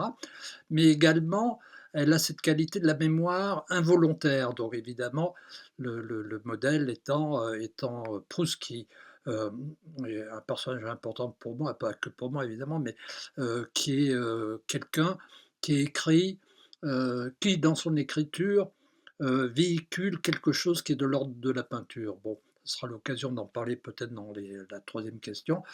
Mais ce qui se passe, c'est que cette mémoire va être activée par elle-même d'une certaine manière, puisque ces couches ne vont pas fonctionner simplement comme un étagement chronologique, mais vont interférer selon certaines coupes, selon certaines trouées. C'est pour ça que très tôt, j'ai donné l'exemple, aussi bien du côté de l'histoire de l'art que du côté de la pratique picturale, des collages à l'épingle de Picasso. Hein, donc ces collages paradoxalement sans colle, hein, puisque l'épingle suffit à tenir les couches de papier. Cette épingle traverse les différentes couches d'étagement de papier, passe par derrière, un peu comme l'aiguille de la couturière qui fait un patron, et revient par devant pour bloquer la chose. C'est-à-dire ce geste de Picasso, qui est un des gestes les plus étonnants sur les conséquences théoriques et picturales de la peinture, détermine exactement ce que c'est que l'épaisseur, c'est-à-dire ce qui est enclos entre un recto et un verso. Voilà. J'ai poser une seconde question à Christian Bonnefoy, alors qui, cette fois-ci, concernait le troisième terme de notre titre, plutôt sur les rapports du langage et du tableau. Et je relève dans son traité qu'il écrit « Voir un tableau, c'est en parler ». Mais ce n'est pas seulement ça, c'est une façon de se débarrasser de la teneur théorique qui s'exprime dans le langage, c'est aussi, selon certaines idées qui ont circulé, dans la première est évidemment celle d'Épicure, la théorie des simulacres, il y a aussi des affinités de pratique à pratique, par exemple de peinture à l'écriture, et principalement au poétique. C'est-à-dire le poétique peut être considéré, c'est ce que je fais plus ou moins, comme une sorte d'avant-corps de la peinture. Avant-corps, c'est un terme qui a été utilisé par Joubert et qui, au fond, on reprend un peu cette idée de simulacre, c'est-à-dire le fait qu'une image peut passer dans un autre corps que le sien, c'est un corps pictural, un corps d'écriture, un corps poétique. C'est une idée que l'on voit déjà très rapidement, très tôt je veux dire, émise par Diderot à propos de sa lecture de Chardin, des natures mortes de Chardin. Diderot il parle de cette sorte d'émulsion qui se produit à la surface du tableau, qui est de l'ordre du gaz, dit-il, de l'humeur, de la brume, etc., qui s'échappe du tableau, et donc il ne peut en parler que de cette façon, entre guillemets, poétique. Diderot est incapable, alors, pour ces raisons-là, d'écrire sur la peinture de Chardin, si ce n'est en mettant en avant ce type d'émotion. Donc il y a ce prolongement. Tu fais référence à un texte évidemment qui m'intéresse beaucoup pour deux raisons. Le texte d'Artaud sur Van Gogh, parce que les deux personnes sont des personnes majeures. En tout cas, Van Gogh, c'est un des personnages les plus importants de l'histoire de la peinture. Et là, il y a visiblement l'illustration de ce passage d'une matière à une autre, et que la matière réceptive, c'est-à-dire la langue, reçoit la matière picturale. Ça sonne et ça résonne de cette façon, en tout cas. Voilà, donc c'est ainsi que je vois la chose. Et comme j'ai eu l'occasion de le dire, je pense au moment de la première question, il y a cette coloration de la littérature, celle de Proust, une véritable coloration. C'est-à-dire, Proust parle du côté de la peinture et de la pensée, évidemment, mais ces remémorations, enfin, c'est son activation de la mémoire involontaire repose sur les données des sens, le goût, la madeleine bien sûr, mais surtout la vision, la coloration, les aubépines, etc. Bon, il y a ce mouvement, cette espèce de flot de peinture qui vient en quelque sorte sous-tendre la syntaxe littéraire. Voilà, merci.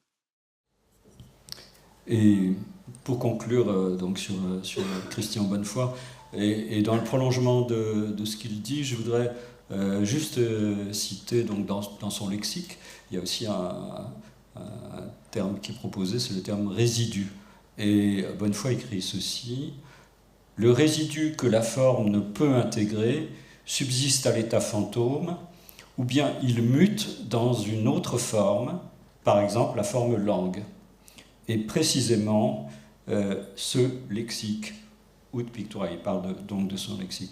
Alors je trouve cette idée très intéressante, que c'est un résidu de la forme, au fond, que pas exactement que la langue devrait recueillir, parce que je crois qu'elle en est déformée elle-même aussi, et c'est pour ça que l'exemple d'Artaud me paraît particulièrement pertinent.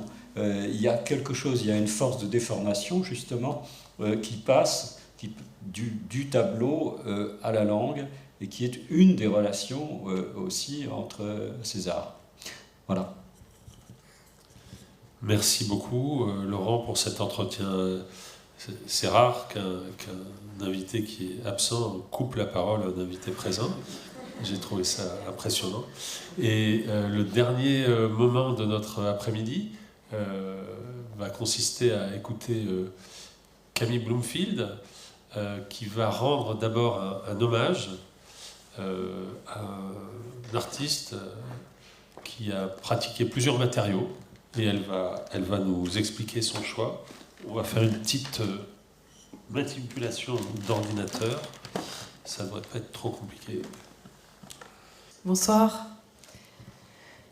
Alors, à l'occasion de cette séance dédiée à la relation des arts aux matériaux qui les constituent, je voulais rendre hommage à un artiste qui a exploré non seulement avec une curiosité sans borne les matériaux des arts qu'il a pratiqués, donc le papier, l'encre, la colle, les ciseaux, les sons, les instruments de musique, mais aussi l'air comme matériau indispensable de la voix poétique et de la voix chantée, ou encore des instruments avant. Mais il a aussi développé une approche matérielle, au sens vraiment de concrète, ici, de la musique et du langage de la notation musicale. Et donc je tenais à rendre hommage à Louis Roquin, qui nous a quittés en janvier 2024, à l'âge de 83 ans, et que j'ai eu le privilège immense de connaître, et que j'aimais beaucoup. Louis Roquin était à la fois musicien, trompettiste, compositeur. Il a composé depuis les années 70 environ 200 œuvres musicales. Durant sa formation, il a notamment été l'élève de Jean-Étienne Marie, de Pierre Schaeffer. Il a fait partie du GERM, le groupe d'études et de réalisation musicale, fondé par Pierre Marietan. C'était un groupe qui s'est beaucoup inspiré des compositeurs tels que John Cage ou Morton Feldman, et qui travaillait notamment sur l'introduction du hasard dans la musique. Ils ont été aussi les premiers à jouer en France les répétitifs américains comme Terry Riley. Donc c'est à ce titre de compositeur que Louis Roquin a reçu par exemple le Grand Prix de la SACEM en 1975, le prix Pierre et Germaine Labol SACEM en 1983, et ses œuvres sont encore régulièrement jouées par des ensembles de musique contemporaine.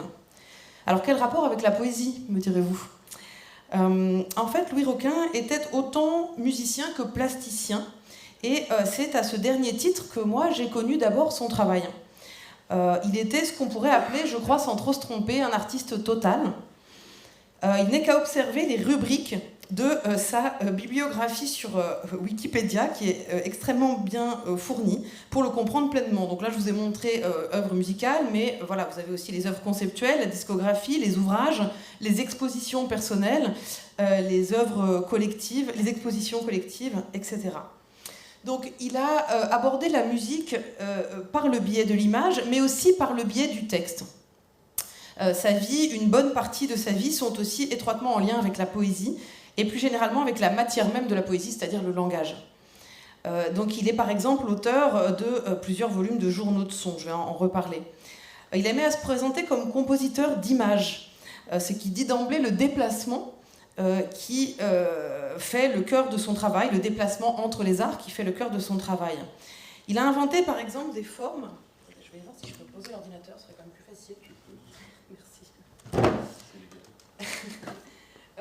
Il a inventé des formes, je vais revenir sur ces deux images après, qui sont des compositions visuelles et qui étaient réalisées à partir de photographies et qu'il transposait. Donc je vous en montre juste un exemple ici. Il a travaillé aussi dans une manière, il disait qu'il aimait bien dessiner le son, représenter, composer l'image.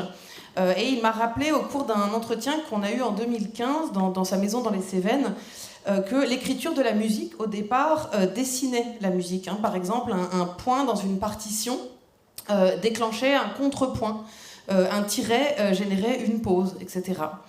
Il se définissait comme un photocopie artiste, travaillant beaucoup sur la réduction, l'agrandissement ou la reproduction de formes vues ou photographiées par lui, mais s'inspirant aussi d'affiches de cinéma, de bandes dessinées, de cartes géographiques, de revues, de gravures d'ensemble, ou là je vous ai mis un exemple, par exemple, de livres inspirés par les mangas. Je l'ai là, je ne sais pas si quelqu'un peut le prendre là, et l'ouvrir, juste pour le montrer. C'est un livre au format Leporello, donc c'est aussi un artiste qui travaillait beaucoup le format du livre, donc c'est ce format en accordéon comme ça. Voilà, et là ce sont des collages, c'est un collage d'onomatopées sur fond d'images de manga. Et là je vous affiche un détail à l'écran. Ouais, c'est beau, bravo, merci. On pourrait le qualifier aussi volontiers de photographe, de calligraphe, pour la manière dont il a aussi investi ses arts, je vais en reparler vite fait tout à l'heure. Un fil important de son travail concerne les musiques urbaines, à partir de photos de fils électriques, donc je vous en ai montré un là, prises à Paris, Pékin, Tokyo, Sète.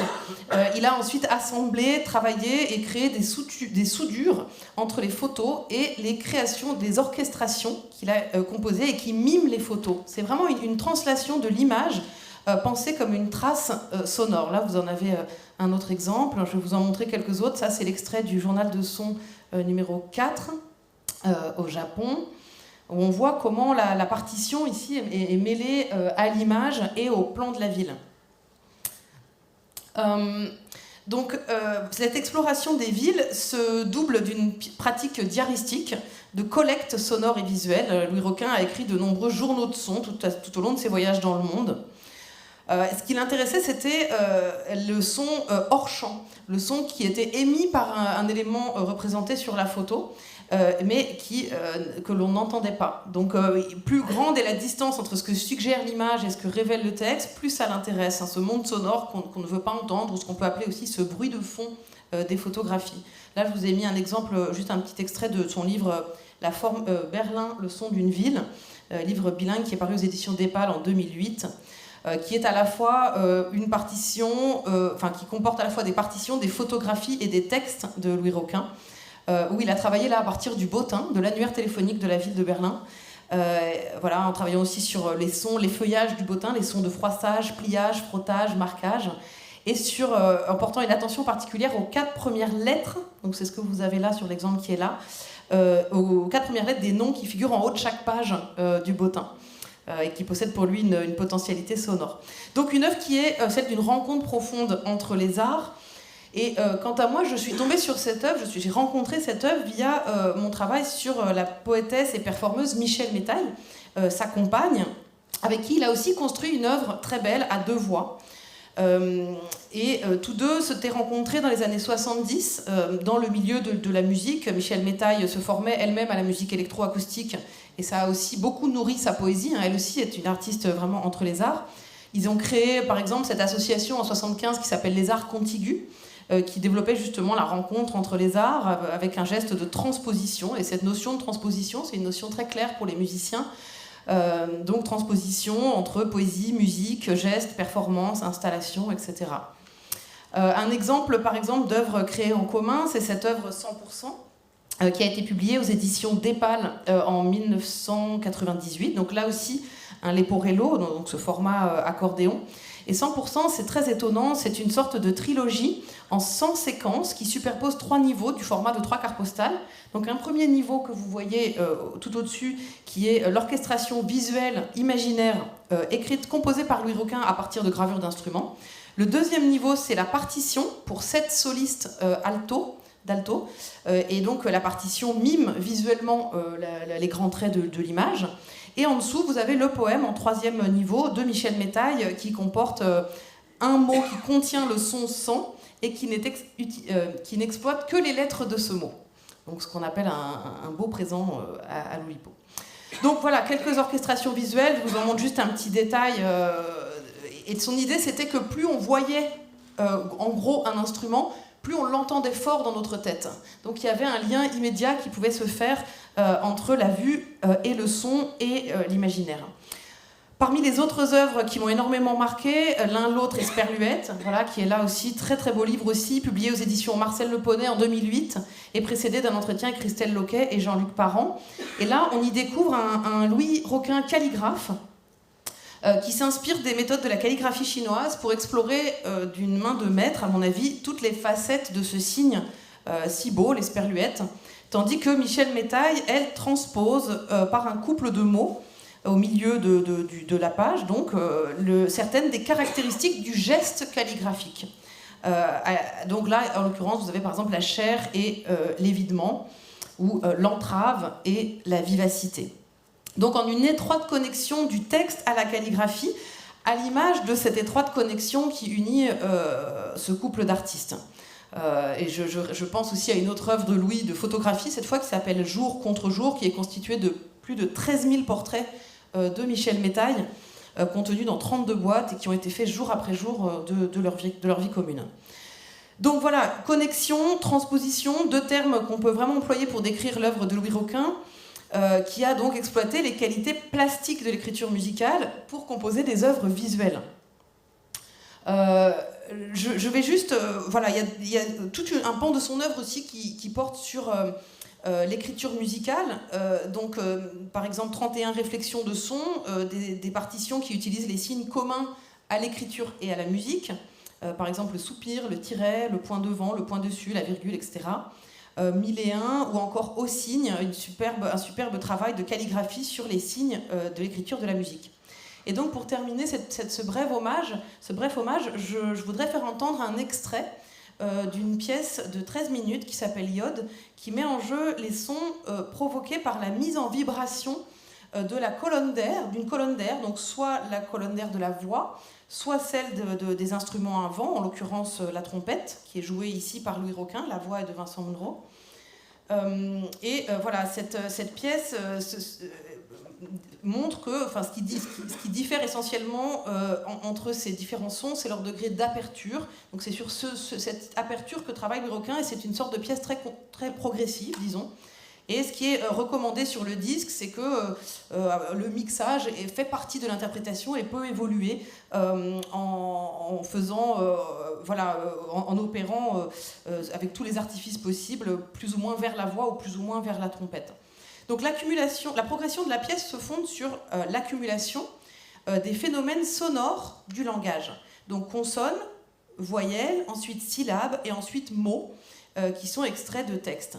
Alors on va écouter d'abord les 2-3 premières minutes et peut-être ensuite, Alain, si c'est possible, on ira juste piocher, faire une petite carotte un peu plus loin dans le morceau. Et moi, pendant ce temps, je vais simplement vous montrer des extraits de la partition de cette œuvre qui est aussi une partition visuelle. Voilà.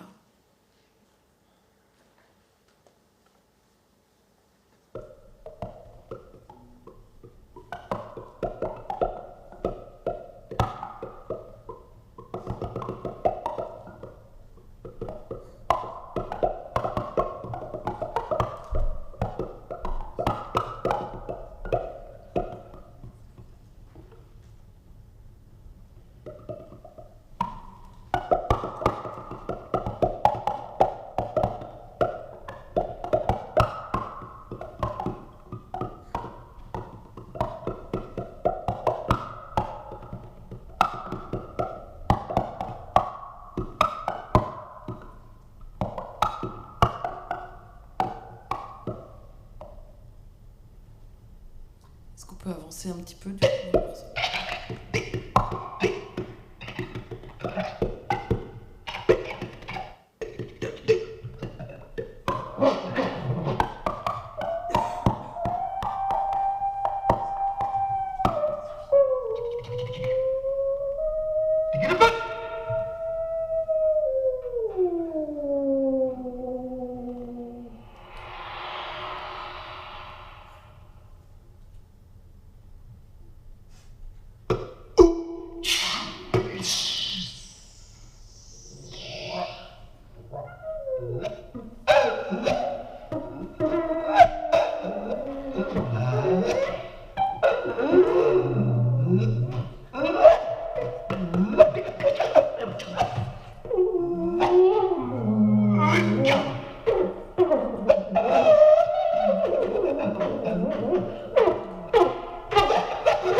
Merci. Bien, et maintenant, pour finir cette séance, et avant de conclure totalement, je voudrais vous présenter les poèmes typodermiques de Camille Bloomfield, que vous venez d'entendre présenter Louis Roquin. Et plusieurs raisons me poussent à déclarer mon émotion à présenter le travail de Camille, qui a rejoint la brigade des stupéfaites et des stupéfaits, qui est le comité de la rédaction de la revue Poésie. Oui, c'est bien ça. Son travail de chercheuse, de poétesse, de critique, de performeuse, de traductrice, de créatrice, enchante et retient. Elle est désormais une voix importante de notre comité. Et si elle est là, c'est pas simplement au titre d'introductrice et de présentatrice pour vous de l'œuvre importante de Louis Roquin, un homme, pour citer Bernard, des matériaux de l'art. C'est que son livre, publié aux éditions Vinternier, les poèmes typodermiques, articule, et je cite Bernard, par couche et collaboration, un travail sur les matériaux. La peau, la page, mais aussi une réflexion sur les techniques, le rapport entre tatouage et écriture, une exhibition performance du corps artiste, car, et vous le verrez dans le livre et peut-être sur des images, à chaque signe de ponctuation qui appelle un poème correspond des tatouages sur le corps, à commencer par l'esperluette, si cher à la revue, le point-virgule, le paragraphe, les guillemets, la citation tronquée et l'appel de notes. L'intra, le croisillon, les points de suspension, le manicule, mais aussi le point exclarogatif qui, chacun, ponctue le corps. Nuque, poignet, bas du dos, côté, biceps, haut du dos, côté du pied, oreille, talon, épaule. Alors ce qui est frappant, c'est que dans la tradition littéraire, et vous le savez, et c'est une tradition qui a été renforcée et dramatisée par les expériences d'inscription de chiffres sur le corps des condamnés ou des déportés, dans la tradition, la question de l'inscription de la lettre a pu devenir un enjeu narratif dans l'intrigue des responsabilités, puisque la lettre prescrit, et que souvent le commandement est représenté par la littérature comme une écriture originelle à laquelle un sujet ne saurait échapper. Ce sont par exemple, pour citer des exemples célèbres, les initiales d'Ajax et de Hyacinthe sur sa fleur de mort. Ce sont les lettres inscrites sur l'épaule de Vautrin. C'est évidemment la lettre écarlate d'Hawthorne. C'est surtout la prescription inscrite sur le corps du condamné dans la colonie pénitentiaire de Kafka. Les avatars en sont nombreux. La prescription inscrite sur le corps du sujet surdétermine la question de la culpabilité. Or ici, rien de tel. L'inscription des lettres, et surtout des signes de ponctuation, est une libération, une joie de la graphie, une joie du corps, une joie de l'inscription. Et ce renversement, à mon avis, est aussi à mettre à l'honneur de Camille, qui libère d'une certaine manière le corps de la lettre en inscrivant la lettre sur son corps. Merci. Je peux, oui. Je peux. C'est quand tu dis.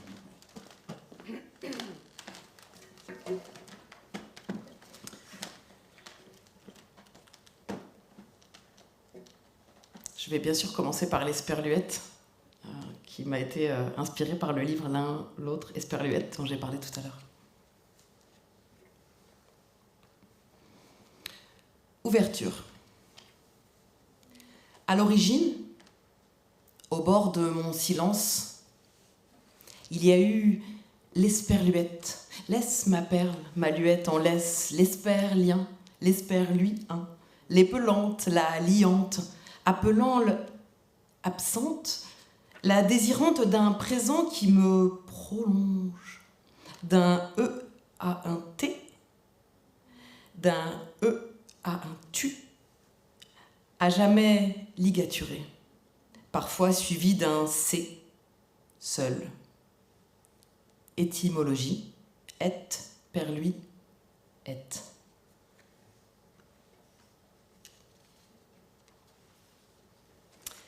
Proposition. Puis, entre deux souffles, est venu le actant, indépendant les propositions, le roussélien, virgula suspensiva pointée, le d'une disparaissante pensée à étages et parenthèses, presque achevée, toujours recommencée, vaillante résistante à l'injonction de vitesse et de brièveté.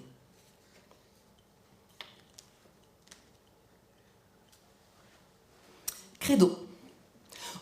Je, croisant le croisillon, on se hache, tag, cette hache qui a tagué mon flanc d'une cicatrice volontaire, ce saut de passion mise à nu au berceau d'un sein corrompu. LB ligaturé, libra abrévié, d'un coup de lame acéré, v'là la balance d'équilibrer. On lui a coupé la liberté sous le pied. Et tic et tac, l'étiqueté modièse toujours en mineur joue la mélodie embrumée, soul, d'un web trop enfumé, hash, où les propos trop fumeux se croisent en carrefour furieux, hashtag rangé, hashtag poésie, hashtag. Je rêve d'un monde où le malheur serait correctement référencé et les joies dûment indexées. C'est pas parce que j'ai les mots que j'ai toujours les clés. Dialogue.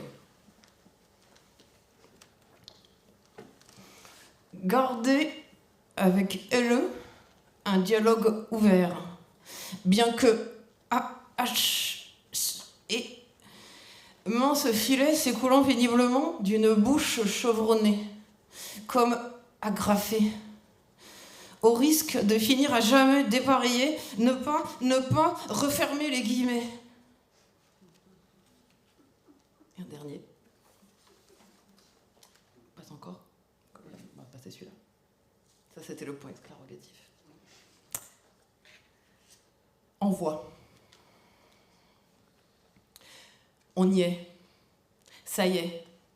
J'ai dit ce que j'avais à vous dire sur mon corps par les signes, par le souffle des signes, par le poème. Ma mère n'est pas contente, elle m'avait faite belle, dit-elle, et de la pêche de ma peau, j'ai fait un parchemin. Mais moi, je sais que j'ai repris le contrôle, j'ai avalé le masque, je vous ai montré mes poils, mon gras, mes fêlures, mes vergetures, mon petit grain de folie, ma solitude, mon indécision. J'ai rouvert la porte après de trop longues oscillations, comme les chars dans mon entrée. J'ai rouvert après avoir failli fermer définitivement, en vous donnant accès par mon épiderme même, par la typographie, par la typodermie, pudeur ou exhibitionnisme, à vous de décider. Moi, je sais que j'ai fait de mon corps autre chose que la douleur sourde, constante, qui envahit mon pied depuis des années, autre chose que le silence prêt à m'absorber, autre chose, ça y est, enfin quelque chose que je trouve beau, aujourd'hui, en tout cas, peut-être pas demain, car tous les jours, c'est un nouveau combat pour s'aimer. Mais ça fait du bien, vous le sentez comme ça fait du bien d'avoir la main, et soudain, je n'ai plus besoin des signes, je n'ai plus besoin de soins par les signes, j'ai décoré mon corps, j'ai accepté, j'ai tout rassemblé, tout mixé, tout régurgité, tout organisé dans mon corps, il n'y a plus qu'à suivre les signes maintenant,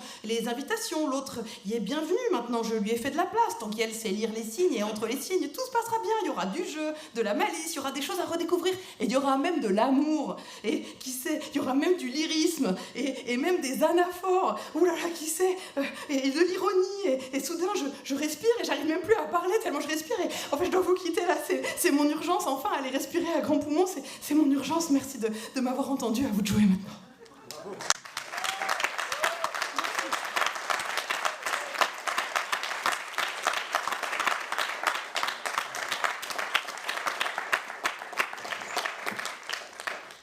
Bravo. Poème typodermique de Camille Bloomfield. Voilà, on vous l'avait dit, on est fait de la matière. dont les songes sont fabriqués, et notre petite vie est entourée de sommeil, comme le disait Prospero.